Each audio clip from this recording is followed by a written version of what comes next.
മുണ്ട് മടക്കിക്കുത്തി ജേഴ്സിയും അണിഞ്ഞ് മന്ത്രി കടന്നപ്പള്ളി രാമചന്ദ്രനും EP ജയരാജനും. ആദ്യ സെർവ് എടുത്തത് EP. VK സനോജും M വിജുനും അടങ്ങുന്ന യുവനിരയെ കാഴ്ചക്കാരാക്കി കടന്നപ്പള്ളിയുടെ തകർപ്പൻ പ്രകടനം.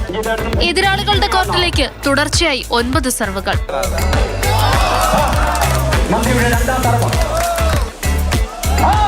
പ്രതിരോധിക്കാൻ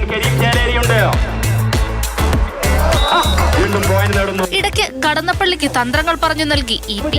ഒടുവിൽ 15-നെതിരെ 25 പോയിന്റുകളുമായി രാഷ്ട്രീയക്കാരുടെ ടീമിന് ആധികാരിക വിജയം. പോരാട്ടം ശക്തമായ പോരാട്ടേ. കണ്ടില്ലേ?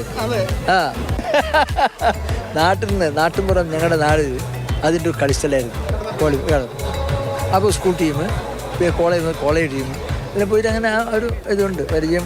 ഇപ്പോൾ കുറച്ച് കളിച്ചിട്ട് എങ്കിലത് അങ്ങനെ പൂർണ്ണമായും വിട്ടുപോയില്ല.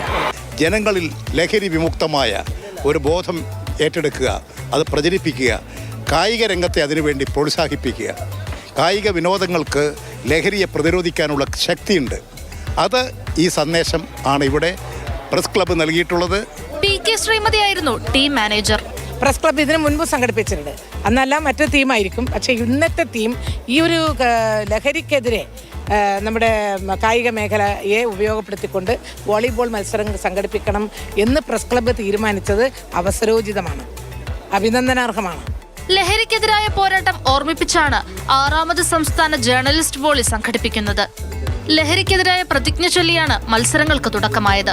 മയക്കുമരുന്ന് രഹിത, സുരക്ഷിതവും ആരോഗ്യപരവുമായ സമൂഹം സൃഷ്ടിക്കാൻ. മാതൃഭൂമി ന്യൂസ്, കണ്ണൂർ.